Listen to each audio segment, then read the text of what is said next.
GP Spanyol lagi-lagi dimenangkan oleh Max Verstappen yang sekaligus menyapu bersih semua sesi dengan sempurna. Posisi kedua dan ketiga diisi oleh duo Mercedes, Lewis Hamilton dan George Russell yang berhasil meraih double podium pertama di musim ini. Ferrari yang lagi-lagi dilanda masalah dengan hilangnya pace saat balapan dan degradasi ban yang sangat besar membuat Carlos Sainz hanya mampu finish di posisi kelima di belakang Sergio Perez. Charles Leclerc yang memiliki masalah mobil sejak kualifikasi hingga membuat dirinya tidak lolos Q1 harus memulai balapan dari pit lane karena pergantian beberapa komponen mesin pasca kualifikasi yang mana telah memasuki kondisi park firme. Setelah berjuang keras dan berdebat strategi dengan timnya, Charles Leclerc belum mampu menembus 10 besar dan pulang dengan 0 poin. Tim yang juga diunggulkan di GP Spanyol, yaitu Aston Martin, kali ini tidak berdaya. Lance Stroll dan Fernando Alonso hanya mampu finish di posisi ke-6 dan ke-7. Bahkan, catatan waktu mereka saat kualifikasi juga tidak terlalu bagus dengan menempati posisi ke-6 untuk Stroll dan ke-9 untuk Alonso. Esteban Ocon, Guan Yu Zhou, dan Pierre Gasly melengkapi posisi 10 besar di GP Spanyol kali ini. Dari balapan GP Spanyol ini, ada beberapa topik yang menarik untuk dibahas. Yang pertama adalah Max Verstappen. Kemenangan di GP Spanyol ini mencatatkan kemenangan ke-40-nya di Formula One sekaligus mencetak Grand Slam ketiganya sepanjang karir. Hal ini menunjukkan betapa dominannya Max Verstappen di 2 musim terakhir. Dengan penampilan yang sedang berada di puncak performa, sepertinya ia tidak bisa dikalahkan oleh driver manapun di grid untuk mengejar titel juara dunia Formula One 2023. Jika performanya terus seperti ini, maka bukan tidak mungkin ia akan mengunci gelar juara dunia ketiganya lebih awal sebelum musim selesai. Dengan mobil yang sama, Sergio Perez belum menjadi ancaman serius bagi gelar juara Verstappen meski sempat mencuri kemenangan di Jeddah dan Baku. Penampilan yang tidak konsisten, khususnya di 2 race terakhir, menjadi faktor pembeda antara Perez dan Verstappen. Yang tidak kalah menarik adalah Mercedes. Upgrade besar yang baru didatangkan sejak GP Monaco bukan hanya memengaruhi performa mobil, namun juga percaya diri para driver.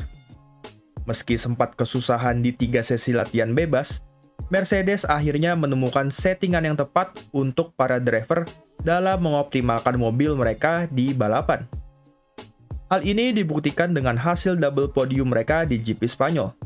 Bahkan, George Russell berhasil naik 9 posisi usai memulai balapan dari posisi ke-12. Namun, kepala tim Mercedes Toto Wolff masih belum puas dengan hasil tersebut, karena mereka masih tertinggal cukup jauh dari Red Bull. Verstappen menciptakan gap 24 detik dari Hamilton yang berada di belakangnya. Meski begitu, ini merupakan sebuah progres yang bagus dari Mercedes dalam mengembangkan mobil. Tim yang juga membawa update besar pada mobilnya adalah Ferrari. Dengan mengganti desain sidepod yang mengadopsi konsep sidepod Red Bull, justru membuat tim ini kesusahan dalam memahami mobil. Sebuah anomali menimpa mobil Charles Leclerc yang tiba-tiba tidak memiliki pace di kualifikasi dan juga balapan. Masalahnya, hal ini berkebalikan dengan mobil Sainz yang justru berhasil menempati posisi kedua saat kualifikasi. Walaupun saat balapan, ia juga tidak berdaya menahan duo Mercedes dan Sergio Perez. Banyak yang mengira jika Ferrari kembali melakukan strategi ban yang tidak tepat pada kedua driver mereka. Padahal, jika dilihat secara pace, mobil SF23 ini sangatlah lambat. Strategi ban apapun yang diterapkan tidak akan berpengaruh ke mereka. Tim lainnya yang tampil tidak seperti biasanya adalah Aston Martin. Tampil buruk sejak kualifikasi, membuat Fernando Alonso dan Lance Stroll kesulitan menembus 5 besar di GP Spanyol. Stroll finish di posisi ke-6 dan Alonso ke-7. Walaupun penampilan Stroll kali ini layak diberikan apresiasi, mengingat ia berhasil mengalahkan rekan setimnya di kualifikasi dan balapan. di luar Alonso yang memilih untuk tidak melewati Stroll di depannya. Namun secara keseluruhan, Aston Martin tampil sangat buruk di GP Spanyol ini yang membuatnya disalip Mercedes di papan klasmen konstruktor.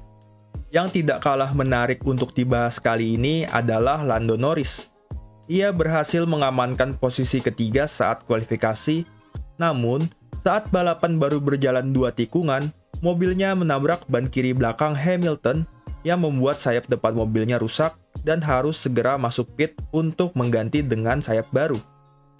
Setelah selesai melakukan pit, ia langsung terlempar ke posisi paling belakang dan sayangnya ia tidak mampu mengejar ketertinggalannya dengan kapabilitas mobil McLaren saat ini, dan terpaksa harus finish di posisi ke-17. Rekan setimnya, Oscar Piastri juga tidak mampu berbicara banyak di balapan kali ini meski sempat mengamankan posisi ke-10 di kualifikasi. Ia gagal mempertahankan posisi dan harus kehilangan poin usai finish di posisi ke-13. Dua hal ini membuktikan bahwa McLaren harus secepatnya berbenah untuk kembali ke persaingan papan tengah dengan direct rivalnya Alpine. Beberapa peningkatan harus dilakukan McLaren untuk mendapatkan performa di mobilnya.